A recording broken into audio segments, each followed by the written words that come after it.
CUT में सबसे सस्ता क्रैश कोर्स होने जा रहा है। इसका फीस 999 है, लेकिन बच्चों मैं बता देता हूं इसकी फीस जो है 799 हो गया है अभी से। 799 में आप कंप्लीट तैयारी कर सकते हो सीयूटी का। अगर अभी शुरू की हो BA, BSc, BCom, BLLB, BVoc, BTech, इन सभी कोर्सेस की प्रॉपर तैयारी, और 799 में ये मॉक टेस्ट आपको फ्री मिलने वाला है। यानी कि ये कोर्स बहुत ही सस्ता है। कुछ चीजें जो हैं वो इंपॉर्टेंट हैं आपके सोल्यूशन चैप्टर में। एक तो जो बेटा आप बेसिक कंसंट्रेशन यूनिट टर्म्स पढ़ते हो 11th क्लास में, क्या क्या रहता है आपका, रिवाइज करो एक बार चलो फटाफट। मोलालिटी है ना, या फिर उससे भी छोटा सा, सबसे पहले आप मोल्स पढ़ते हो, नंबर ऑफ मोल्स का कैलकुलेशन। आपको नंबर ऑफ मोल्स के कैलकुलेशन के बारे में पता है, बस थोड़ा सा उसी को उठा करके हम 12th क्लास में पढ़ने वाले हैं। मोलालिटी रहेगा, मोलालिटी रहेगा, नॉर्मेलिटी रहेगा, स्ट्रेंथ रहेगा, फॉर्मेलिटी रहेगा, परसेंटेज रहेगा, percentage weight by weight, weight by volume, ठीक है। फिर उसके बाद आता है आपका पार्ट्स पर मिलियन। तो ये छोटा मोटा कंसंट्रेशन टर्म्स आपको पढ़ना है, जिससे आपको एक आध दो सवाल हर साल मिल जाते हैं ना, या फिर हर साल नहीं भी मिलता है तो कुछ ना कुछ इससे रिलेटेड आपको पूछ ही लिया जाएगा सवाल में, कुछ ना कुछ तो इससे रिलेटेड आपके पास सवाल रहेंगे ही रहेंगे, है ना। इसके बाद हम आ जाए तो इसमें दो इंपॉर्टेंट लॉज आते हैं आपके, वो दो इंपॉर्टेंट और फेमस लॉ है आपका, राउल्ट्स लॉ, हेनरी लॉ, ठीक है। उसके बाद बेटा आपका आता है मोस्ट इंपॉर्टेंट कोलिगेटिव प्रॉपर्टी, जो कि आपने आखिरी में पढ़ना है। कोलिगेटिव प्रॉपर्टी 4 हैं, ऑस्मोटिक प्रेशर है, relative lowering of vapour pressure, elevation in boiling point and depression in freezing point. इनसे आपको हर साल सवाल पूछा जाता है, ठीक है। तो ये हमारा ओवरऑल एक जनरल व्यू था चैप्टर के बारे में कि हमें इन चैप्टर्स में पढ़ना क्या है, और सवाल भी हमारे इन्हीं टॉपिक्स से, जो मैंने अभी बोला ना टॉपिक्स, इन्हीं टॉपिक्स से आपसे सवाल भी पूछा जाएगा, ठीक है। ये बात हुई आपके ओवरऑल चैप्टर की। अब आ जाओ आपके सोल्यूशन चैप्टर में। बेटा अगर हम सोल्यूशन चैप्टर में एंटर करें, ठीक है, तो देखो सोल्यूशन में क्या होता है। सोल्यूशन को पढ़ने से पहले आप क्या करते हो, सोल्यूशन को पढ़ने से पहले आप सबसे पहले सोल्यूशन के बारे में जानना चाहते हो ना, कि सोल्यूशन एक्चुअली होता क्या है। देखो गर्मी आ गई, आप सब क्या करोगे, ग्लास लोगे, पानी डालोगे, ग्लूकोज डालोगे, घोलोगे, पी जाओगे। वो जो आप घोल के पी रहे हो ना, उसी को हम सोल्यूशन कहते हैं। जो आपके अंदर जा रहा है, बॉडी में जा रहा है, वही आपका सोल्यूशन होता है। अब देखो सोल्यूशन में आपने क्या डाला, चीनी डाला होगा या फिर ग्लूकोज डाला होगा, साथ में पानी। तो ये जो ग्लूकोज है, चीनी है ना, हम इसको एक तरह का मैटर कह देते हैं कि ये हमारा एक तरह का मैटर है। अब देखो जो आपका मैटर होता है, अगर हम मैटर को क्लासिफाई करें तो ये मैटर आपका दो तरह का होता है। एक होता है आपका प्योर सब्सटेंस, ठीक है, दूसरा बेटा आपका होता है मिक्सचर्स। प्योर सब्सटेंस का मतलब है वो सिर्फ एक ही चीजों से बना होगा, मिक्सचर का मतलब है इसमें कई अलग अलग चीजें इन्वॉल्व रहेगी। अब बेटा आपका ये जो प्योर सब्सटेंस होता है, ये दो तरह के होता है। एक तो होता है एलिमेंट, दूसरा होता है कंपाउंड। 11th के फर्स्ट यूनिट में यहाँ पढ़ते हो एलिमेंट कंपाउंड के बारे में। तो ये जो आपका एलिमेंट होता है, ये सेम टाइप ऑफ एटम से बनता है। Good evening Rashmi, good evening Lado Pandey, good evening बेटा। Anushka, Ritvik, the crazy boy, okay. Deepti है यहाँ पे। मैम 7 बजे तक ही लीजिए क्लास, फिर टीचिंग एप्टीट्यूड क्लास। हाँ मैं 7 बजे तक ही लूंगी ममता, टेंशन नहीं लो, मैं 7 बजे तक ही पढ़ाऊंगी आप सबको। हाँ विलियन कशिश हिंदी में बोले तो विलियन हमारा होता है। आ जाओ चलो देखो, अभी जो एक होता है आपका एलिमेंट, दूसरा होता है आपका कंपाउंड। एलिमेंट बेटा आपका हमेशा सेम टाइप ऑफ एटम से बना रहेगा, और ये जो आपका कंपाउंड है, कंपाउंड आपका डिफरेंट तरह के एटम से बना रहता है। बात करें हम आपके एलिमेंट की, तो एलिमेंट आपका मेजरली दो तरह का होता है। एक होता है आपका मेटल, दूसरा होता है नॉन मेटल्स, तीसरा इसी में छोटा सा क्लासिफाई कर दे तो मेटलॉइड्स होता है। देन कंपाउंड्स हमारे दो तरह के होते हैं, ऑर्गेनिक और इनऑर्गेनिक। ऑर्गेनिक हमारे क्या होते हैं, लिविंग सेल्स से, लिविंग बॉडीज से लेते हैं, और इनऑर्गेनिक जो डेड प्लांट्स एनिमल्स होते हैं उनसे जो हमारे कंपाउंड निकल करके आते हैं उनको हम समटाइम्स यहाँ पे इनऑर्गेनिक कहते हैं। नेक्स्ट आ जाओ अपने मिक्सचर्स में। तो ये मिक्सचर्स आपको यहाँ पे पढ़ना जरूरी है कि हमारा होमोजेनस मिक्सचर्स क्या होते हैं और हमारा हेट्रोजेनस मिक्सचर क्या होता है। तो जो होमोजेनस होता है ना, होमोजेनस को लेकर ही बेटा हम अपना यहाँ पे सोल्यूशन का डेफिनेशन बताते हैं, ठीक है। तो देखो अगर हम यहाँ पे आए होमोजेनस में, तो होमोजेनस ही क्या होता है बेटा, आपका होमोजेनस ही सोल्यूशन होता है। अगर हम हेट्रोजेनस की बात करें तो हेट्रोजेनस क्या होता है बेटा, एक तो आपका सेल्सियस में होता है, दूसरा सस्पेंशन में होता है। आपने यहाँ बहुत ज्यादा हेट्रोजेनस पे फोकस नहीं करना है, बेसिकली आपको बेटा यहाँ पे किस पे फोकस करना है, होमोजेनस पे। तो आ जाओ थोड़ा सा हम होमोजेनस के बारे में समझने की कोशिश करते हैं। सपोज कर लो बेटा, ठीक है, आप सपोज करो कि मेरे पास यहाँ पर एक सोल्यूशन उपलब्ध है, ठीक है, मेरे पास ये कंटेनर है, इस कंटेनर में क्या है, मेरे पास लिक्विड है, लिक्विड के साथ साथ मैंने इसमें कुछ मिलाया हुआ है।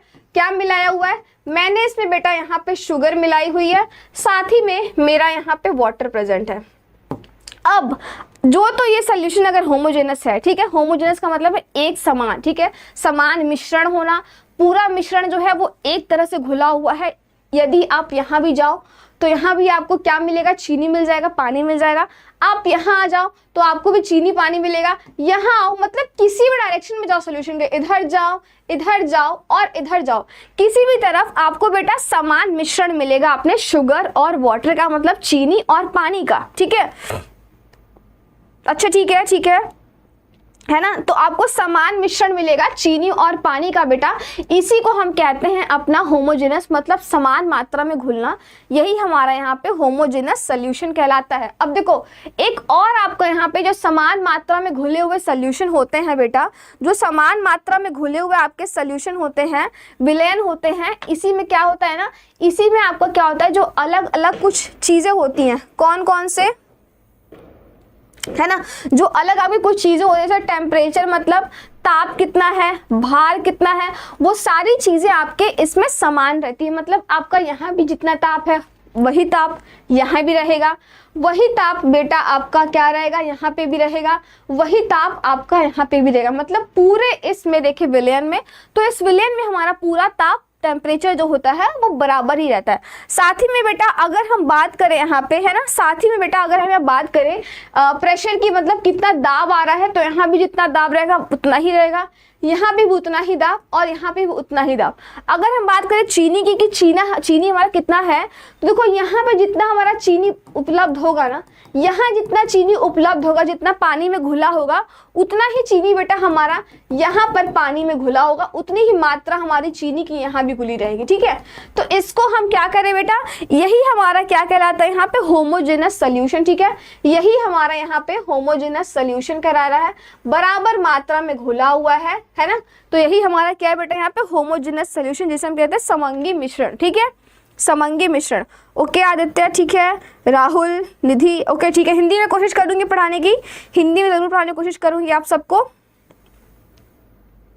हाँ ऑफ कोर्स जेई लेवल से आराम से हो जाएगा बेटा, दी क्रेजी बॉय, हाँ जेई लेवल से आपका आराम से हो जाएगा, क्योंकि जेई में क्या होता है, चीज़ें थोड़ी एडवांस हो जाती हैं। अब यहाँ पे क्या है कि चीज़ें थोड़ी सी उससे नीचे लेवल पे रहती है। जेई तो 2-3 या 5-6 लेवल अप मैं कह दूं, सीयूईटी आपको थोड़ा इससे लो रहता है, लेकिन आपको क्वेश्चन प्रैक्टिस जरूर करके जाओ कि एटलीस्ट आपको आइडिया आए, एटलीस्ट मतलब कम से कम आपको पता चल पाए कि जो परीक्षा आपकी हो रही है, इस परीक्षा में आपके कैसे सवाल आते हैं। जब आप सवाल करके जाओगे तो वहां जाकर के एग्जाम में, परीक्षा में अपने आप बढ़िया कर करके आओगे, है ना। चलो अब बेटा अगर हम आगे बात करें, है ना, ओके ठीक है अनुष्का, मैं कोशिश करूंगी दोनों में ही पढ़ाने का, है ना। देखो जो बच्चे हिंदी में है, मैं समझाऊंगी आप सबको हिंदी में ही चीजें, मैं आपको हिंदी में ही समझाऊंगी। इंग्लिश वाले क्या है, अपना डेफिनेशन तो लिखा हुआ है, उनके लिए आसान है, लेकिन जो हिंदी वाले हैं वो अपना जो थोड़ा सा जो अपनी मातृभाषा, जैसे सोल्यूशन क्या कहते हैं हिंदी में, सॉल्यूट सॉलन को क्या कहते हैं हिंदी में, उसको थोड़ा सा यहाँ पे ना कोशिश करें कि अगर जो हमारा सल्यूट है, सल्यूट को इंग्लिश में भी जाने कि जो हमारा सल्यूट होता है वो कैसा, इसको हम हिंदी में क्या कहते हैं। सेम है जो सॉल्वेंट है उसको हम हिंदी में क्या कहते हैं। हिंदी मीडियम वाले बच्चे बस इतना जान करके रखे, इंग्लिश वाले को तो कोई प्रॉब्लम नहीं होगी। हिंदी वाले बच्चे क्या छोटे मोटे जो टर्म है वो इंग्लिश के जान के रखे, बाकी मैं सारी चीजें आपको हिंदी में ही समझाने वाली हूँ, है ना बेटा। मैं आपको सारी चीजें हिंदी में ही समझाने वाली हूँ, तो समझने की मतलब ऐसा कोई दिक्कत नहीं हो कि आपको समझ में नहीं आ रहा है। सारी चीजें मैं आपको बाइलिंगुअल बताऊंगी, मतलब हिंदी में भी इंग्लिश में भी, ठीक है। तो देखो हम क्या पढ़ रहे थे, यही आपका होमोजेनस होता है, इसी को हम विलयन कहते हैं, और यही हमारा बेटा सोल्यूशन कहलाता है। क्या मैंने बोला, यही हमारा है यहाँ पे विलयन, है ना, यही बेटा हमारा विलयन है।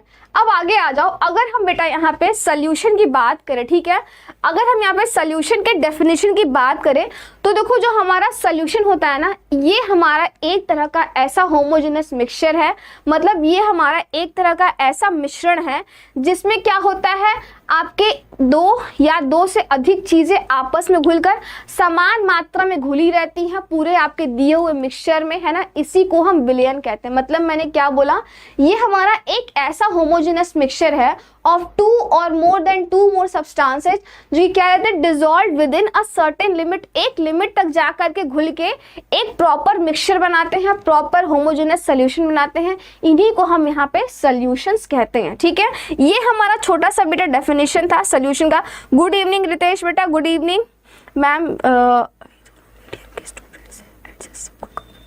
हाँ, ये तो प्रॉब्लम थोड़ा लैंग्वेज का इश्यू बेटा हो जाता है ये, लेकिन थोड़ा होता है ना, आपको सिचुएशन के अकॉर्डिंग अपने आप को एडजस्ट करके चलना पड़ता है। मान लो अभी हिंदी में कर ले रहे हो, कहीं बेटा ऐसे जगह चले गए जहाँ पे आपको भाषा ही नहीं आती है, मान लो आपको साउथ में कॉलेज मिल गया, तो आपको जब लोकल मार्केट में जाना है तो आपको वहाँ छोटी मोटी जो साउथ की भाषा है, तेलुगु है, मलयालम है, कन्नड़ है, छोटा मोटा तो आना चाहिए, तभी तो वहाँ के लोकल शॉपकीपर से जो दुकानदार है उनसे बातचीत कर पाओगे, इंटरैक्ट कर पाओगे।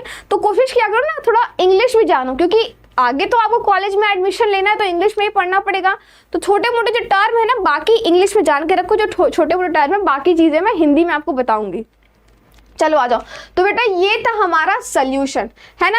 अब देखो ये जो हमारा सॉल्यूशन, जो हमारा ये विलयन बन रहा है, बाकी देखो जो हिंदी मीडियम वाले बच्चे हैं ना, उनको अगर पता है कि सॉल्यूट को हिंदी में क्या कहते हैं, सॉल्वेंट को हिंदी में क्या कहते हैं, तो चैट बॉक्स में लिखते हुए चलेंगे कि विलयन हमारा सॉल्यूशन होता है, सॉल्यूट को हम क्या कहते हैं, सॉल्वेंट को हम क्या कहते हैं। अब देखो ये मान लो हमारे पास सॉल्यूशन था, ठीक है, ये हमारे पास बेटा क्या था, ये हमारे पास सॉल्यूशन था, मतलब विलयन था, ये हमारे पास विलयन था। अब देखो ये विलयन क्या है, ये विलयन आपका किन्हीं दो चीजों से मिलके बना है। एक तो मैंने मान लो इसमें चीनी डाल दिया है, चीनी डाल दिया जिसको हम इंग्लिश में शुगर कहते हैं, दूसरा मैंने यहाँ पे वाटर ले लिया है। अब देखो ये जो आपका सोल्यूशन है ना, ये सोल्यूशन आपका दो कंपोनेंट से बना रहता है। वो दो कंपोनेंट बेटा आपके क्या कहलाते हैं, एक कंपोनेंट को बेटा हम कहते हैं सॉल्यूट, जो कि हमारा यहाँ पे चीनी है, चीनी को बेटा हम यहाँ पे सॉल्यूट कहते हैं। हिंदी मीडियम वाले सॉल्यूट को क्या कहते हैं हिंदी में, चैट बॉक्स में लिखते हुए चलेंगे, ठीक है। और जो हमारा बेटा यहाँ पे वाटर है, वाटर बेटा हमारा यहाँ पे सॉल्वेंट होता है। तो देखो सॉल्यूट और सॉल्वेंट दोनों मिलके ही हमारा यहाँ पे सॉल्यूशन बन रहा है। अगर हम ओवरऑल लिखने जाएं, पूरी तरह से लिखने जाएं, तो जो हमारा सॉल्यूट प्लस बेटा जो हमारा सॉल्वेंट होता है, वही दोनों मिलके हमारे यहाँ पे सॉल्यूशन बनाते हैं। अब अगर हम बात करें कि हमारा सॉल्यूट कहलाता क्या है, उसकी मातृभाषा क्या है, सॉल्वेंट की बात करें कि हमारा सॉल्वेंट कहलाता क्या है, तो देखो सॉल्यूट बेटा हमारा एक ऐसा कंपोनेंट ऑफ सॉल्यूशन होता है जिसका नंबर ऑफ मोल कम होता है या फिर जिसकी मात्रा कम होती है। सॉल्यूट का मतलब मैं क्या बोलूँ यहाँ पे बेटा, जो हमारा सॉल्यूट होता है उसकी क्या होता है, उसका हमारा यहाँ पे अमाउंट लेस होता है। लेस अमाउंट कह दूं या फिर सीधा लिख दूं, यहाँ पे लेस अमाउंट रहता है हमारा सॉल्यूट का। साथ ही में यहाँ पे क्या है, एक और डेफिनेशन की बात कर दूं तो इसका नंबर ऑफ मोल्स हमारा कम रहता है, नंबर ऑफ मोल्स बेटा हमारा यहाँ पे लेस रहता है। और वही अगर बात करूं मैं सॉल्वेंट की, देखो हम पढ़ रहे हैं फिजिकल केमिस्ट्री, फिजिकल केमिस्ट्री में हमें बात करना है कंसंट्रेशन टर्म्स रिलेटेड, तो तुम्हें कंसंट्रेशन टर्म्स की भाषा में तुम्हें जवाब देना पड़ेगा सॉल्यूट का डेफिनेशन और सॉल्वेंट का डेफिनेशन। तो तुम्हारे लिए सबसे एग्जैक्ट यही है कि जिसका हमारा नंबर ऑफ मोल्स लेस रहता है या फिर हमारा जिसका अमाउंट लेस रहता है, वही हमारे यहाँ पे सॉल्यूट कहलाता है। सॉल्वेंट क्या होता है, इसी का जस्ट अपोजिट कर लो, जिसका क्या हो जाए, अमाउंट क्या रहे, अमाउंट हमारा यहाँ पे हाई रहे, अमाउंट हमारा यहाँ पे हाई रहे, ठीक है।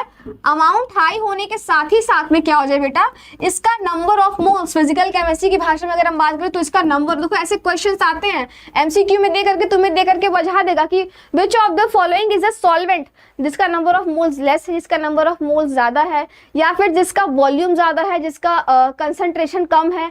कंसंट्रेशन टर्म के टर्म में भी तुमसे पूछोगे कि सॉल्यूट और सॉल्वेंट कौन सा है। तो बेसिक्स अपना क्लियर रखो कि सॉल्यूट और सॉल्वेंट हमारा होता क्या है। और मैंने क्या बोला यहाँ पे, जिसका नंबर ऑफ मोल्स क्या हो जाए बेटा, जिसका नंबर ऑफ मोल्स मोर रहे, वही हमारा बेटा क्या कहलाता है, वही हमारा यहाँ पे सॉल्वेंट कहलाता है ना। तो ये हमारा दोनों क्या था बेटा, सल्यूट और सॉल्वेंट था। अब थोड़ा सा आगे आ जाओ। अब देखो वही सल्यूट और सॉल्वेंट की बात की कि मेरा सल्यूट क्या होता है, a substance that dissolve in the solvent to produce homogeneous mixture, है ना।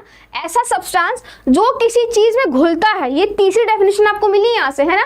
तीसरी डेफिनेशन आपको मिली यहाँ से, पीछे मैंने दो बताया, तीसरी ये डेफिनेशन है। तो हमारा बेटा एक ऐसा सब्सटेंस जो क्या होता है, घुलता है सॉल्वेंट में। अगर हम सॉल्वेंट की बात ना भी करें तो हम एक हमारा ऐसा सब्सटेंस जो घुलता है बेटा, उसी को हम क्या कहते हैं, वही हमारा यहाँ पे सल्यूट कहलाता है। और देखो जैसे फॉर एग्जांपल हमारा यहाँ पे an excellent example of solute in our daily life is salt and water. आप नमक पानी बनाते हो, जब आपको डिहाइड्रेशन होता है ना, तो आप डिहाइड्रेशन का सोल्यूशन बनाते हो। क्या क्या होता है उसमें, चीनी, पानी, शुगर, चीनी पानी तो हो गया, साथ में आपका लेमन जूस लेते हो, पानी लेते हो, तो आप डिहाइड्रेशन सोल्यूशन बनाते हो। अब देखो आप जो सोल्यूशन बनाए हो इसमें क्या होता है बेटा, आप चीनी डालते हो, नींबू डालते हो और नमक डालते हो, वो आपका सल्यूट हो गया। और बेटा जो आप इसमें, हाँ, विलय एंड विलायक, okay, solute is known as the विलय and solvent is known as the विलायक, है ना। सल्यूट को हम क्या कहते हैं बेटा, हमारा विलायक होता है, और विलय होता है, सॉल्वेंट हमारे यहाँ पे विलायक कहलाता है। ठीक है बेटा, थैंक यू सो मच ममता। और आगे आ जाओ। अब अगर बेटा हम आगे बात करें अपने सॉल्वेंट की, तो हमारा सॉल्वेंट वो है जिसमें क्या होती है, जिसमें हमारी चीजें घुलती हैं, जिसमें क्या करते हैं बेटा, हम चीजों को घोलते हैं, वो हमारा यहाँ पे सॉल्वेंट कहलाता है। तो हमारे यहाँ पे छोटा मोटा हमने देख लिया सल्यूट और सॉल्वेंट। सॉल्वेंट के एग्जांपल की बात कर दे तो हमारा सॉल्वेंट पानी होता है, ठीक है। इथेनॉल आप लैब में इस्तेमाल करोगे, इथेनॉल में क्या करोगे ना, जब जाओगे अपने बीएससी में अच्छे कॉलेज में जाओगे तो आपको वहाँ प्रैक्टिकल करवाते हैं, और प्रैक्टिकल करवाने के समय क्या होगा ना, आपको वहाँ पे केमिकल्स हाथ में देंगे, आप केमिकल में खुद से रिएक्शन करोगे, तो आपको वहाँ पे कभी कभी क्या होगा ना, कुछ कुछ रिएक्शंस आपको ऐसे मिलेंगे जिसमें आपको आपने दिए हुए ऑर्गेनिक कंपाउंड को किसी चीज में घोलना होगा। अब किस में घोलोगे, तो उसमें आपको कभी कभी मिथेनॉल दे देते हैं, कभी कभी इथेनॉल दे देते हैं, या फिर कभी कभी आपको एसीटोन दे देते हैं। तो ये बेटा सारे एग्जाम्पल हैं आपके, ये आपके सारे उदाहरण हैं किसके, ये आपके सारे उदाहरण हैं सॉल्वेंट के। ठीक है निधि, ठीक है, मैं कोशिश करूंगी हिंदी में पढ़ाने की, है ना। ये सारे बेटा क्या हो गए आपके, यही सारे आपके विलायक हो गए। और विलयन, विलयन तो हमने पढ़ लिया आगे, है ना। विलायक हमारे क्या है, सॉल्वेंट, और उधर हमारे क्या थे, विलयन। अब थोड़ा सा आगे आ जाओ। अगर हम थोड़ा सा आगे बात करें तो हमारा सेपरेशन ऑफ सॉल्यूशन होता है कैसे, मतलब हम विलयक का पृथक्करण कैसे करेंगे, विलयन का क्या करेंगे बेटा, पृथक्करण, मतलब हम उनको डिफरेंशिएट कैसे करेंगे कि हमारा ये सॉल्यूशन है, ये सॉल्यूशन है और ये सॉल्यूशन है। ठीक है, तो देखो कभी कभी क्या होता है ना, तो अगर हम डेली बात करें, जो हमारे पास सामने पड़ा है अभी सॉल्यूशन की, विलायक की बात करें, तो हम क्या करें कि मेरे पास जो पानी पड़ा है वो हमारा सॉल्यूशन हो गया। अच्छा एक और बात बताओ जरा, जैसे मैं खड़ी हूँ यहाँ पे, मैं सांस ले रही हूँ, मैं नाक में ऑक्सीजन ले रही हूँ, तो मेरे आसपास क्या है, गैस है। कौन सा गैस है, O2 है। साथ ही साथ में इसमें क्या है बेटा, साथ ही साथ में इसमें तो कार्बन डाइऑक्साइड भी तो होगा। मैं ऑक्सीजन ले रही हूँ, इनहेल कर रही हूँ, तो मैं छोड़ के आ रही हूँ, मैं एक्सहेल क्या कर रही हूँ, मैं CO2 भी तो छोड़ रही हूँ। साथ ही साथ में क्या होगा बेटा, आसपास में आपके आसपास में क्या होगा, नाइट्रोजन भी प्रेजेंट होगा, आर्गन भी प्रेजेंट होगा। मतलब मेरे आसपास क्या मिक्सचर है ना, अलग अलग गैसेस का मिक्सचर है। जब अलग अलग गैसेस का बेटा मिक्सचर है तो ये भी तो हमारा क्या हो रहा है, सोल्यूशन ही हो रहा है। तो मतलब सोल्यूशन हमारा क्या हुआ, एक तो हमने लिक्विड सोल्यूशन पढ़ा, वही चीनी पानी वाला घोल, मतलब एक हमने पढ़ा विलायक चीनी पानी का। दूसरा विलायक होता है बेटा आपका हवा का, हवा का मिश्रण भी आपका एक तरह का विलायक कहलाता है।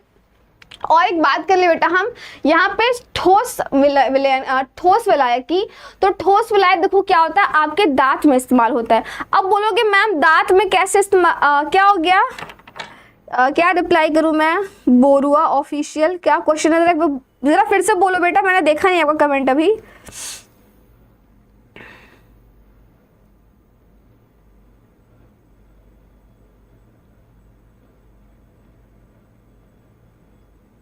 एक बार फिर से बोल दो जरा, अगर मैं मुझे दिखता है तो मैं रिप्लाई करूंगी बेटा। ठीक है, लास्ट कमेंट जिसका भी है अभी। अब देखो आ जाओ, अगर हम बात करें यहाँ पे हमने क्या बोला, अभी हमने हवा सोल्यूशन की बात करी, मतलब हवा विलायक की, और लिक्विड विलायक की, मतलब जो गीलापन होता है पानी वाला जो होता है उसकी बात कर ली। एक और देखो बेटा होता है, एक और आपका कहलाता है यहाँ पे सॉलिड वाला, जिसको हम क्या करते हैं, जब मेरे दांत में दर्द होता है तो हम डॉक्टर के पास जाते हैं, तो वो डॉक्टर क्या करता है, मेरे दांत में से क्या करता है, वो जो जगह होती है साफ करके वहां पे कुछ डालता है ना। अब वो क्या डालता है, मैम आज से हुआ क्या स्टार्ट, हाँ आज ही से हुआ है बेटा, आज से हमारा स्टार्ट हुआ, मॉर्निंग से हमारा मैथ्स का क्लास चल चुका है, फिजिक्स का क्लास चल चुका है, साथ ही में आपका बायो का इसके पहले हुआ था 5 से 6 वाला, 6 से 7 मेरा क्लास चल रहा है। अब देखो हमारा सॉलिड होता है, सॉलिड सोल्यूशन भी एक हमारा होता है, जैसे फॉर एग्जांपल जो दांत हमारा डॉक्टर भरता है ना कैविटी फिलिंग करने के लिए, वो भी हमारा एक एग्जांपल ऑफ सॉलिड होता है। तो इसी के बेस पे हमारा सॉलिड सोल्यूशन का और लिक्विड सोल्यूशन का और गैसियस सोल्यूशंस, ये सब हमारे टाइप ऑफ सोल्यूशन कहलाते हैं। तो आ जाओ थोड़ा सा देख लेते हैं यहाँ पे। देखो अब हमारा टाइप ऑफ सोल्यूशन आता है, जिसमें हमारा एग्जाम्पल है टाइप ऑफ सोल्यूशन, सबसे पहले आता है वो गैसियस सोल्यूशन, ठीक है। दूसरा आपका आता है यहाँ पे लिक्विड सोल्यूशंस, तीसरा आता है आपका यहाँ पे सॉलिड सॉल्यूशंस। अब देखो गैसियस सॉल्यूशन तो ऑब्वियस सी बात है, आसान सी बात में है यहाँ पे कि आपका ये विलायक और विलयन से बना हुआ, ठीक है, विलेय या विलयन से दोनों से मिलके हमारा यहाँ पे बना होगा। मैम नोट्स कहाँ मिलेंगे, नोट्स आपके यही डिस्क्रिप्शन बॉक्स में दे दिया जाएगा, मैं बोल दूंगी, है ना, आप सबको यहाँ पे नोट्स भी प्रोवाइड कर दिए जाएंगे। अब देखो अगर हम बात करें यहाँ पे गैसियस सोल्यूशन की, देखो सल्यूट भी होगा, सॉल्यूशन बना है, विलायक बना, तो विलेय और विलयन से भी बना होगा हमारा यहाँ पे, सल्यूट और सॉल्वेंट से। जैसे मान लो मेरा सल्यूट भी गैसियस रहा, सॉल्वेंट भी गैसियस रहा, तो एग्जांपल क्या हो जाएगा आपको यहाँ पे H2 और O2। वैसे ही बेटा यहाँ पे अलग अलग टेबल में दिया हुआ है लिक्विड का, गैसियस का। लिक्विड की अगर हम बात करें यहाँ पे, तो लिक्विड मान लो मेरा गैस लिक्विड है, सल्यूट जो कि काम कर रहा है, सॉल्वेंट मेरा यहाँ पे क्या हो गया, सॉल्वेंट है यहाँ पे गैस हो गया। फॉर एग्जांपल आपका यहाँ पे CO2 इन वाटर है। तो ये आपका टेबल NCERT की किताब में भी दिया हुआ, इसको मुझे बहुत ज़्यादा से बताने की ज़रूरत नहीं है। हाँ बस इतना याद रखना कि जो यहाँ पे आपके इन सब के एग्जाम्पल दिए हुए हैं ना, इन सब का एग्जाम्पल प्रॉपर लर्न कर लेना, क्योंकि यहाँ से भी आपके डायरेक्ट सवाल बन जाते हैं। जो टेबुलर फॉर्म रहता है ना, जो टेबल दिया रहता है आपके NCERT की किताब में, वहाँ से आपके सीधे सीधे सवाल पूछे जाते हैं, ठीक है। तो ये रहा आपका यहाँ पे छोटा सा टाइप ऑफ सोल्यूशन के बारे में। अब देखो, अब बेटा हम यहाँ पे एक बात करें, है ना, हिंदी वालों के लिए दिया हुआ है विलेय और विलयन के लिए, गैसीय विलयन है, द्रव विलयन है और ठोस विलयन है, ठीक है। तो गैसीय विलयन के लिए क्या है, विलेय हमने यहाँ पे गैस ले लिया है, विलायक है, विलायक भी हमने गैस ले लिया है। तो इसका उदाहरण हमारा क्या हो गया, इसका उदाहरण हमारा यहाँ पे हाइड्रोजन हो गया है और ऑक्सीजन हो गया, ठीक है। फिर सेम बेटा हमारे यहाँ पे समान तरह से अगर हम ले लें, यहाँ पे विलेय हम द्रव ले लें, मतलब कोई ठोस ले लें, मतलब द्रव मतलब लिक्विड ले ले, है ना, और विलायक मतलब कोई गैस ले ले, तो हमें क्या करेगा, नमी युक्त वायु, है ना, आपके आसपास क्या होता है ना, कभी कभी आपको पसीना होने लगता है, पसीना बहुत ज्यादा होता है, तो जब पसीना है तो क्या था, उस वायु में वो क्या मॉइस्चर अवेलेबल है। मॉइस्चर का मतलब है जो पसीना आपको जो कॉज करे, जैसे आपको पसीना हो रहा है वो मॉइस्चर से ही आपका हो रहा है ना।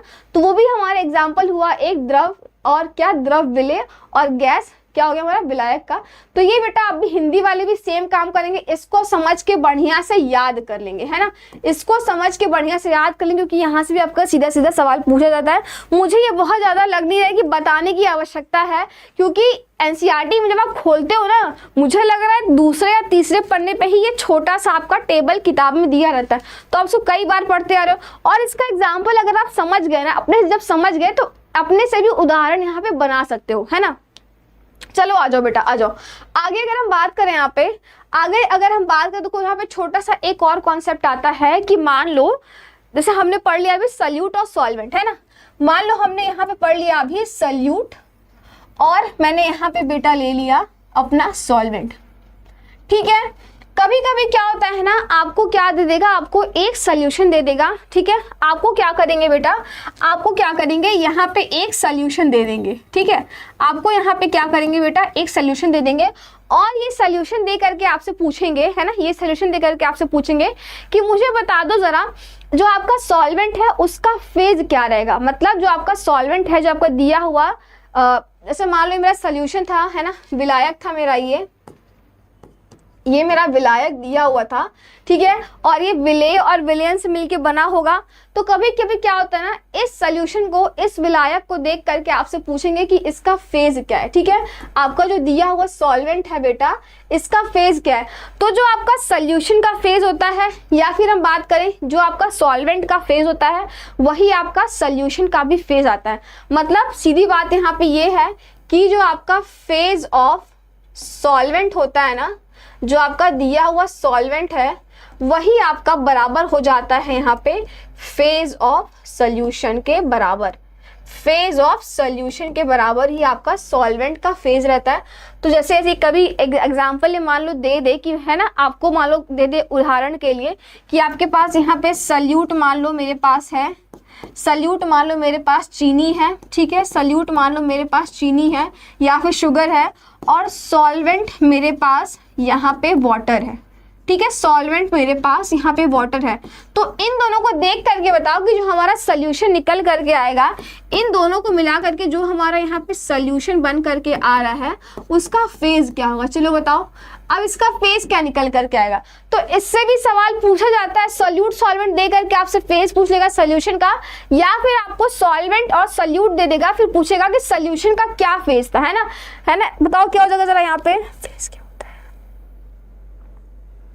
फेज का मतलब है वो किस स्थिति में है, किस स्थिति में है, मतलब क्या वो द्रव है, क्या वो ठोस है ना, क्या वो द्रव है, क्या वो ठोस है, या फिर वो गैसीय है ना।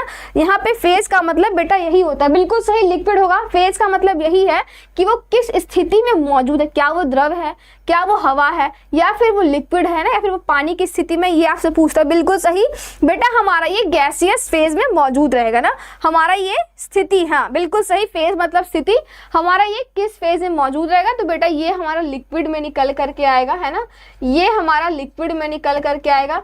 अगर हम यहाँ पे बात करें तो ये हमारा किस में निकल कर गया बेटा, द्रव में, है ना, द्रव विलयन में हमारा यहाँ पे निकल करके आएगा, ये हमारा यहाँ पे द्रव रहेगा, ठीक है। तो यहाँ से छोटा मोटा सवाल हर साल पूछ लिया जाता है, टेंशन लेने की जरूरत नहीं, घबराने की बिल्कुल भी आपको आवश्यकता नहीं है, ठीक है।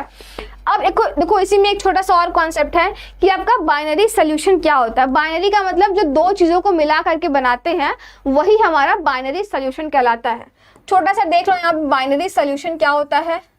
बाइनरी सोल्यूशन बेटा हमारा ऐसा सोल्यूशन होता है, solution in which only two components are present, solution in विच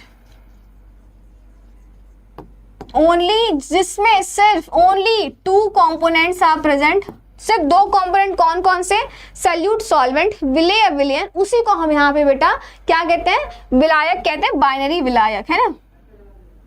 विलयन मतलब sorry, solution in which only two components are present. देखो थोड़ा स्विच करने में समस्या हो जा रही है, कंपोनेंट्स आर प्रेजेंट, जिसमें क्या हो जाए बेटा, जिसमें आपके सिर्फ दो कंपोनेंट प्रेजेंट हो, उन्हीं को हम यहाँ बाइनरी सॉल्यूशंस कहते हैं। अब देखो थोड़ा सा यहाँ पे और हम देखें, बाइनरी मतलब दो, बिल्कुल सही याद देते हैं, यहाँ पे सिर्फ दो कंपोनेंट हमारे प्रेजेंट रहते हैं, उन्हीं को हम यहाँ पे अपने बाइनरी सॉल्यूशंस कहते हैं। अब और थोड़ा सा कि आपके सैचुरेटेड, अब देखो छोटे मोटे टर्म है, depending upon the amount of solute dissolve in the solvent we have the following type of solution. मतलब हमारा जो सोल्यूट है वो अपने दिए हुए सॉल्वेंट में कितना घुल रहा है, इस हिसाब से भी आप सोल्यूशन को बांट सकते हो। मतलब हमारा जो सोल्यूट है पानी में घुल रहा है, कितना घुल रहा है, कितना नहीं घुल रहा है, किस स्पीड से घुल रहा है ना, इसको भी हमने सोल्यूशन पे दो तरीके से बांट सकते हैं। अगर हिंदी में बात करें, सॉल्वेंट में घुले हुए सोल्यूट की मात्रा, मतलब विलायक में घुले हुए विलयन की मात्रा क्या होती है, के आधार पर हमारे पास निम्न प्रकार के सोल्यूशन होते हैं। देखो सबसे पहले हमारे आता है यहाँ पे सैचुरेटेड सोल्यूशन। डेफिनेशन तो चलो ठीक है, अब डेफिनेशन तो जो है यहाँ पे वो है ना, अब पढ़ सकते हो। अगर बेटा हम बात करें यहाँ पे कि हमारा सैचुरेटेड सॉल्यूशंस क्या होता है, तो देखो हमारा सैचुरेटेड सॉल्यूशंस बेटा ऐसा सॉल्यूशन होता है जिसमें क्या होता है, मान लो हमने ये बॉटल ले लिया, ठीक है, मेरे पास ये बॉटल है ना, बॉटल में मैंने क्या किया है, इस बॉटल में मैंने पानी डाल दिया हुआ, ठीक है। पानी डालने के बाद मान लो मैंने यहाँ तक अपना पानी का लेवल रखा है, ठीक है, पानी यहाँ तक है। अब मैं क्या कर रही हूँ, अब मैं इस पानी में नमक घोलना शुरू कर रही हूँ, मतलब नमक को घोलना मैंने शुरू कर दिया, नमक डाल दिया और मैं उसको मिला रही हूँ, नमक डाल रही हूँ, फिर घोल रही हूँ, फिर नमक डाल रही हूँ, फिर घोल रही हूँ, नमक डालते जा रही हूँ, घोलते जा रही हूँ, है ना। तो एक हमारी ऐसी स्थिति आएगी, एक ऐसी स्थिति आएगी जिस स्थिति में क्या होगा, आपका नमक घुलना बंद हो जाएगा। नमक हमारा घुलेगा ही नहीं, बस कुछ पार्टिकल ऑफ नमक वहां पड़े रहेंगे, कुछ नमक के छोटे मोटे द्रव वहां पड़े रहेंगे, उसके बाद वो घुलेंगे नहीं। तो ऐसे सॉल्यूशंस को हम क्या कहते हैं बेटा, ऐसे सॉल्यूशंस को हम सैचुरेटेड सॉल्यूशन कहते हैं। मतलब ऐसे सॉल्यूशन इन विच जिसमें मैक्सिमम अमाउंट ऑफ आपका विलेय घुल सकता है, अधिक से अधिक मात्रा विलेय का घुले, लेकिन एक लिमिट तक, उस लिमिट के बाद ना घुले, उसके बाद घुलना वो बंद हो जाए, उसे हम कहते हैं आपका सैचुरेटेड सॉल्यूशंस। ठीक है, सैचुरेटेड सॉल्यूशंस हमारे क्या होते हैं बेटा, ऐसे सॉल्यूशन जिसमें हमारा अधिक से अधिक मात्रा आपका सॉल्यूट का घुल जाए, वही हमारा सैचुरेटेड सॉल्यूशन कहलाएगा दिए हुए टेम्परेचर और प्रेशर पे। ठीक है, डेफिनेशन भी देख लो यहाँ पे, high value of solute are dissolved in a given amount of solvent at a particular temperature and pressure within a certain limit, एक लिमिट में, उसे हम कहते हैं यहाँ पे अपना saturated solution. Hello Yashpal, Pragya saturated, बिल्कुल सही बात है Pragya, saturated solution. Smita liquid, बिल्कुल सही। मैम आप में रहेंगे क्या रिकॉर्डेड, मैम ऐप में रहेंगे क्या रिकॉर्डेड, हाँ ऐप में रहेंगे बेटा, ऐप में तो अभी देखो आज से क्लास स्टार्ट हुई है, कल से आपकी सारी क्लासेस ऐप में चलेंगी। अब और थोड़ा सा वहाँ पे बात करें अगर हम अनसैचुरेटेड सॉल्यूशंस की, जिसको हम दूसरा कहते हैं यहाँ पे बेटा अनसैचुरेटेड सॉल्यूशंस, तो देखो फर्क बस इतना सा है कि हमारा सैचुरेटेड में क्या हो रहा था, सॉल्यूट घुलना बंद हो जा रहा था। ठीक है, सॉल्यूट घुलना बंद हो जाता है हमारा सैचुरेटेड सॉल्यूशंस में। अनसैचुरेटेड सॉल्यूशन से बेटा क्या होता है, हमारा अनसैचुरेटेड सॉल्यूशन बेटा ऐसा सॉल्यूशन होता है जिसमें क्या होता है, मान लो मैंने पानी लिया था, सेम काम मैंने किया, पानी लिया, अब मैं क्या कर रही हूँ, मैं इसमें नमक को घोलना शुरू कर रही हूँ, नमक को घोलना मैंने शुरू किया, मैं घोल रही हूँ, घोलते ही जा रही हूँ, मेरा नमक खत्म होने को आया, लेकिन फिर भी नमक घुल ही रहा है, मतलब नमक का घुलना यहाँ पे नहीं रुक रहा है।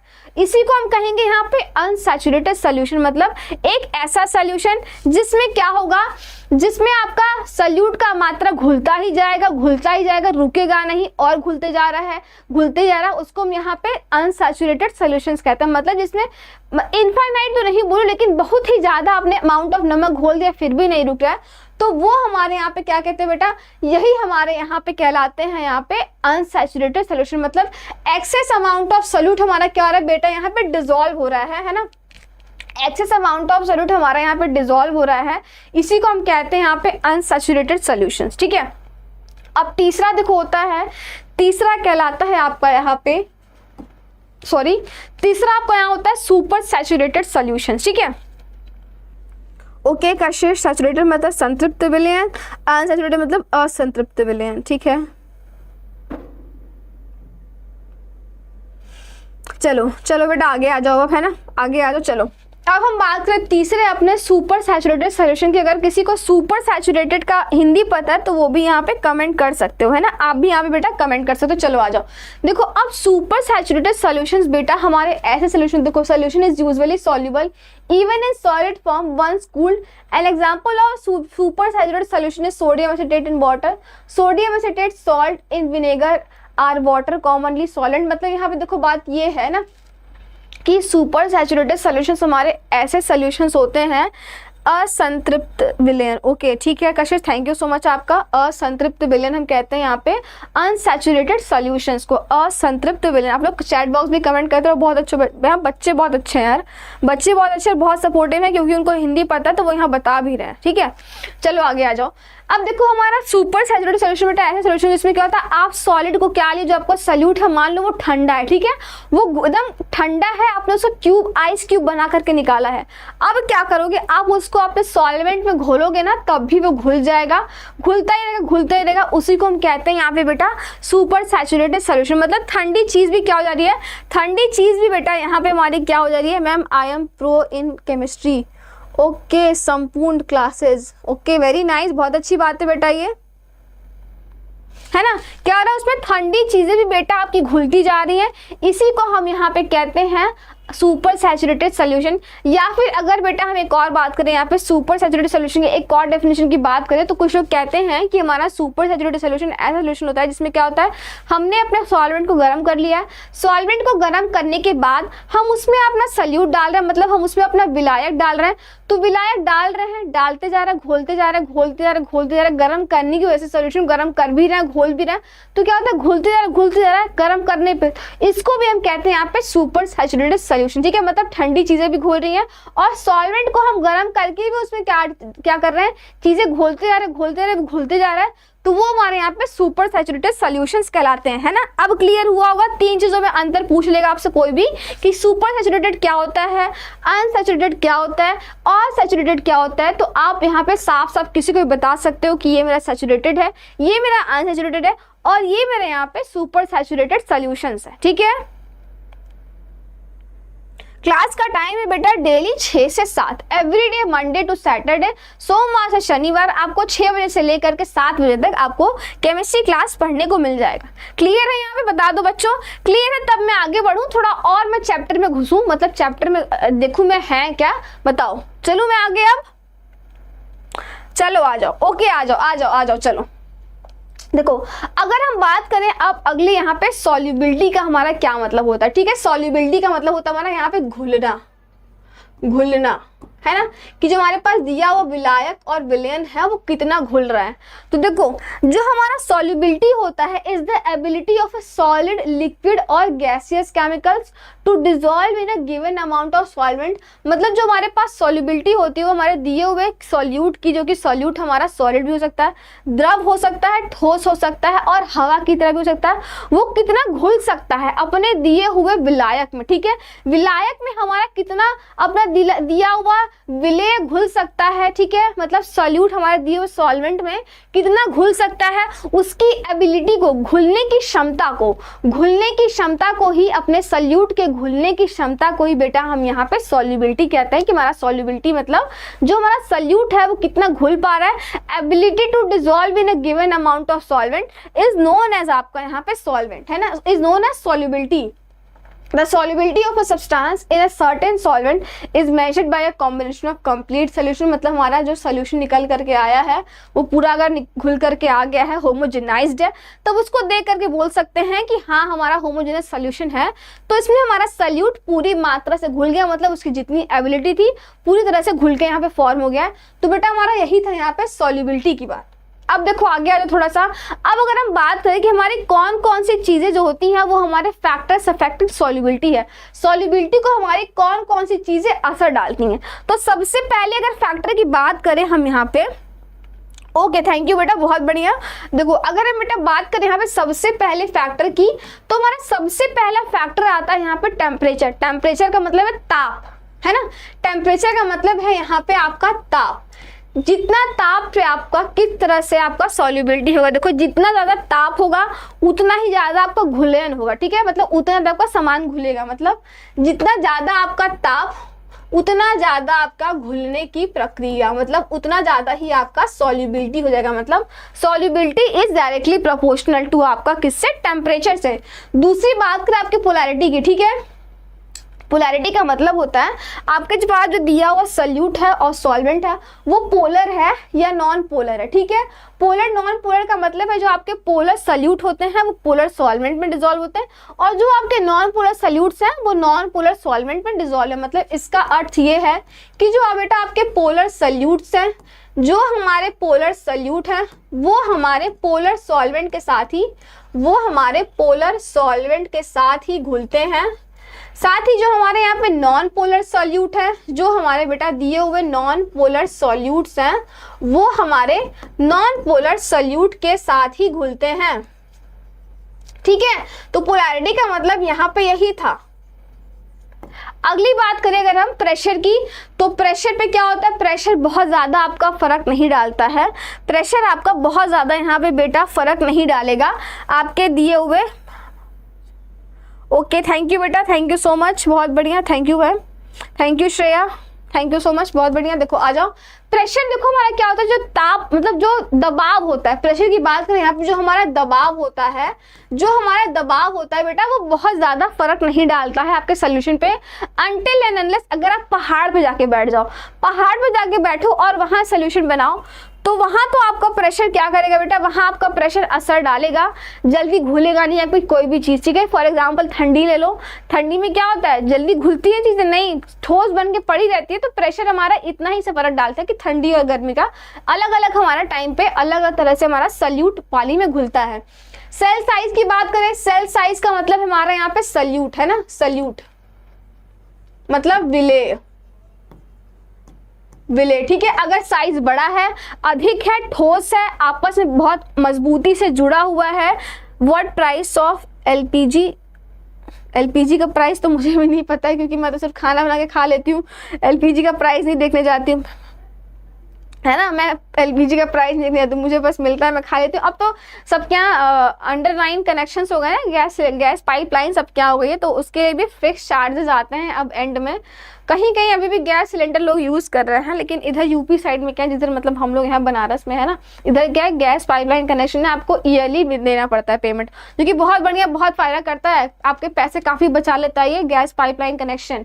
अब देखो विलेय का यहाँ पे मतलब सेल साइज का ये है, अगर आपका विलेय मतलब अगर सॉल्यूट आपका क्या है, सॉल्यूट आपका क्या है बेटा, बड़ा है, बिगर है, बिगर है, तो उसकी सॉल्युबिलिटी क्या रहेगी, उसकी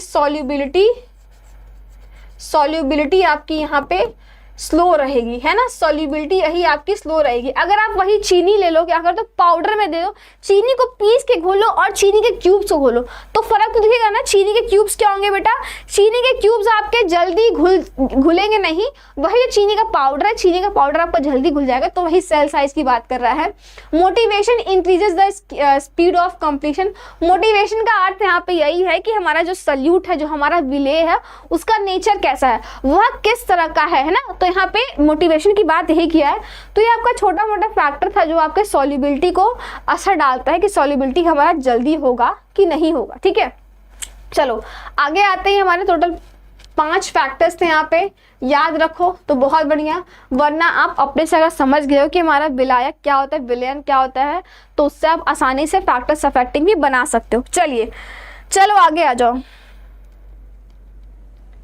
ओके ठीक है, आदित्य कह रहे हैं कि मैं ओल्ड स्टूडेंट हूँ, मैं जनरली रिकॉर्डेड क्लासेस देखता हूँ, कोई प्रॉब्लम नहीं है, कोई प्रॉब्लम नहीं। बस जो कभी कभी मैं लाइव सेशंस लेती हूँ ना यूट्यूब पे, क्वेश्चंस जो करवाती हूँ, मैंने एनसीईटी के प्रीवियस ईयर क्वेश्चंस करवाए, उसको देख लिया करो, ठीक है। उसको कोशिश किया करो, लाइव ज्वाइन किया करो, क्योंकि लाइव ज्वाइन करोगे ना तो सामने से क्वेश्चन करोगे फटाफट, टाइम का पता चलेगा कि कितना टाइम इन्वेस्ट करना है, किसे कितने सवाल पे, है ना। चलो आगे आ जाओ बेटा। अब आगे बात करें हम यहाँ पे, solubility of solute in liquid depends upon the following factor, मतलब जो हमारा सॉल्युबिलिटी है सॉल्यूट का, वो इन 4 चीजों पर मतलब डालते हैं कि हमारा सॉल्यूट का क्या इन्वायरमेंट है, मतलब उसका inter particle force of attraction कैसा है। जो सॉल्यूट है, जैसे मान लो मेरा सॉल्यूट है छोटा सा, तो इसमें छोटे छोटे पार्टिकल्स भी तो होंगे ना, तो इसमें छोटे छोटे पार्टिकल्स भी तो होंगे। अब जब ये छोटे छोटे पार्टिकल्स आपस में इंटर पार्टिकल फोर्स या फिर इंटरमॉलिक्यूलर फोर्स से आपस में बंधे रहते हैं, अगर ये स्ट्रांग है, ठीक है, अगर ये inter particle force of attraction strong है, तो इससे आपकी सॉल्युबिलिटी क्या हो जाएगी बेटा, इससे हमारी सॉल्युबिलिटी घट जाती है। और अगर यही हमारी वीक है ना, अगर यही हमारी वीक है तो क्या हो जाएगा, इससे आपकी सॉल्युबिलिटी बढ़ जाएगी। तो यही यहाँ पे बात किया हुआ है आपका सॉल्युबिलिटी घटने और बढ़ने का। टाइप ऑफ सॉल्वेंट कैसा है, ठंडा है, गर्म है, पोलर है, नॉन पोलर है, ठीक है, पोलर में पोलर घुलेगा, नॉन पोलर में बेटा आपका नॉन पोलर घुलता है। टेम्परेचर ऑफ सोल्यूशन ठंडा है, गर्म है, कैसा है। प्रेशर की बात किया तो छोटी मोटी चीजें बता दी गई हैं आपको यहाँ पे। चलिए आगे आते हैं अब, factors affecting solubility of a solid in a liquid, मतलब लिक्विड हमारा किस तरह से हो रहा है। तो बात करें तो यहाँ पे सेम बात है, नेचर की बात की है कि हमारा सॉल्यूट और सॉल्वेंट कैसा है, पोलर है, नॉन पोलर है, polar solute dissolve polar solvent and non polar solute dissolve non polar solvent, ठीक है। बताई हुई चीजें पीछे मैंने बता रखी है आप सबको ये। चलो आगे आ जाओ बेटा। इफेक्ट ऑफ टेम्परेचर, अब टेम्परेचर हमारा किस तरह से असर डालता है ये थोड़ा सा इंपॉर्टेंट हो जाता है। पहला हमने यहाँ पे नेचर ऑफ सॉल्यूट देख लिया है, दूसरा इफेक्ट ऑफ टेम्परेचर। अब देखो यहाँ थोड़ा सा इंपॉर्टेंट आ जाता है कि इफेक्ट ऑफ टेम्परेचर हमारा कैसे होगा। देखो बात करें अगर हम सोल्यूशन की फिर रिएक्शन की, तो हमारे यहाँ पे टोटल 2 तरह के रिएक्शंस होते हैं। वो 2 तरह के रिएक्शंस क्या होते हैं, एक हमारा होता है एंडोथर्मिक रिएक्शंस, दूसरा हमारा होता है बेटा यहाँ पे एक्सोथर्मिक एक्सोथर्मिक रिएक्शंस, है ना, endothermic reactions and exothermic reaction. तो आ जाओ थोड़ा समझ लें कि हमारा एंडोथर्मिक रिएक्शन कैसा होता है और एक्सोथर्मिक रिएक्शंस कैसा होता है। अच्छा चलो तुम लोग बताओ आपस में थोड़ा, है ना, तुम लोग बताओ एंडोथर्मिक में और एक्सोथर्मिक में हीट रिलीज किस में होता है? हीट रिलीज हमारा किस में होता है, एंडोथर्मिक में या एक्सोथर्मिक में? हीट कौन रिलीज करता है, कौन सा रिएक्शन, एंडोथर्मिक रिएक्शन या एक्सोथर्मिक रिएक्शन? चलो बताओ जल्दी से बच्चे, यहाँ जितने भी बच्चे प्रेजेंट हैं, एंडोथर्मिक हीट रिलीज करेगा या एक्सोथर्मिक हीट रिलीज करेगा?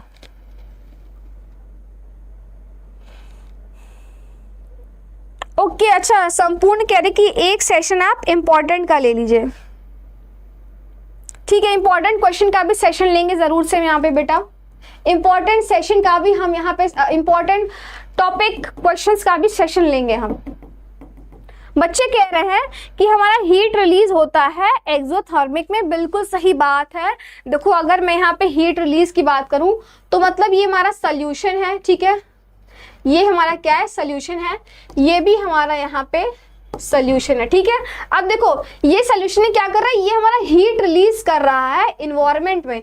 इन्वायरमेंट में क्या हो रहा है बेटा, हीट रिलीज हो रहा है ना, इन्वायरमेंट में क्या हो रहा है बेटा, हीट हमारा यहाँ पे रिलीज हो रहा है, और सोल्यूशन हमारा क्या हो रहा है, सोल्यूशन हमारे यहाँ पे ठंडा हो रहा है, ठीक है।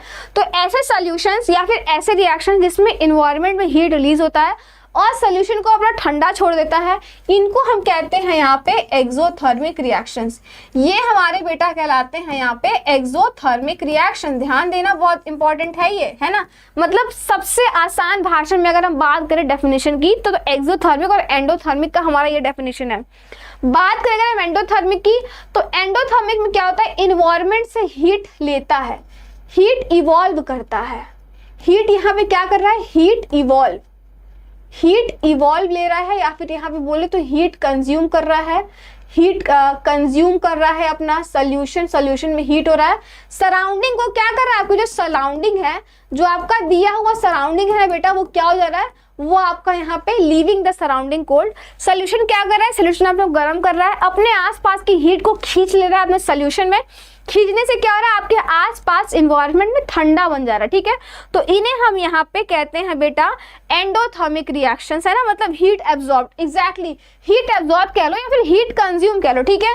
ये हमारा यहाँ पे हो गए आपके एंडोथर्मिक रिएक्शंस। अब मुझे लग रहा है समझ में आया होगा, वैसे बच्चों को पहले से पता होगा कि एंडोथर्मिक और एक्सोथर्मिक रिएक्शंस है, लेकिन सिंस आपको बेसिक जानना इंपॉर्टेंट है, बेसिक क्लियर करके रखोगे तो कैसा भी सवाल है, कितना भी कॉम्प्लेक्स दे दे, प्रैक्टिकल बेस्ड क्वेश्चन दे दे, रीता, राम, सीता, गीता, किसी को भी इन्वॉल्व कर ले, आप ऐसे क्वेश्चन सॉल्व कर लोगे, ठीक है। चलो आगे आ जाओ बेटा, अगर हम बात करें यहाँ पे देखो, अब इसमें क्या होता है ना, आपका एंडोथर्मिक रिएक्शंस में करो इसका डेल्टा एच आपका ग्रेटर देन 0 होता है, ये भी याद रखना। और एक्सोथर्मिक में आपका डेल्टा एच लेस देन, मतलब एच का मतलब है यहाँ पे इंथैल्पी, है ना, एच का मतलब है यहाँ पे इंथैल्पी, चेंज इन इंथैल्पी आपका ग्रेटर देन 0 होता है एंडोथर्मिक के, और एक्सोथर्मिक में change in enthalpy is less than 0, मतलब नेगेटिव यहाँ पे होता है आपका, नेगेटिव यहाँ पे, और पॉजिटिव आपका यहाँ पे होता है। अब एंडोथर्मिक में क्या होता है, solubility increases with rise in temperature, जैसे जैसे हमारे यहाँ पे टेम्परेचर बढ़ेगा वैसे वैसे क्या होगा, वैसे वैसे हमारा क्या होगा, सॉल्युबिलिटी बढ़ता जाएगा। एंडोथर्मिक क्या होगा, solubility is directly proportional to temperature, लेकिन आपका यही चीज उल्टा हो जाता है बेटा एक्सोथर्मिक में। एक्सोथर्मिक में उल्टा क्या होता है, सॉल्युबिलिटी आपकी घट जाती है टेम्परेचर बढ़ाने से, है ना, राइज इन टेम्परेचर। इधर क्या होता है, एंडोथर्मिक में solubility is directly proportional to temperature, लेकिन एक्सोथर्मिक में solubility is inversely proportional to temperature. तो ये छोटा सा आपका डिफरेंस था एंडोथर्मिक और एक्सोथर्मिक रिएक्शंस में। बिल्कुल सही बच्चों, बहुत बढ़िया, बिल्कुल सही। Miss from where you have completed your degree, I have completed my degree Sampurna from BHU, मैंने BHU से अपनी BSc MSc कंप्लीट कर रखी है।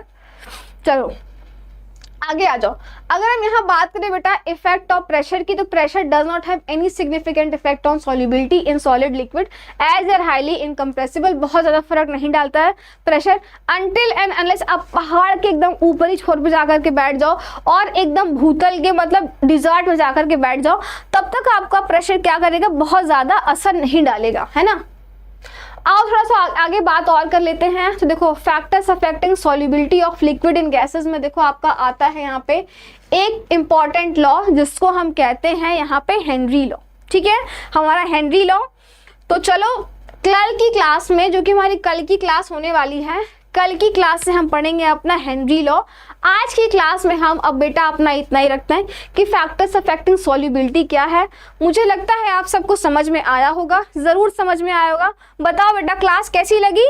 फिर कल की क्लास से हम क्या करेंगे, कल से हम अपना लॉ स्टार्ट करेंगे, हेनरी लॉ और राउल्स लॉ।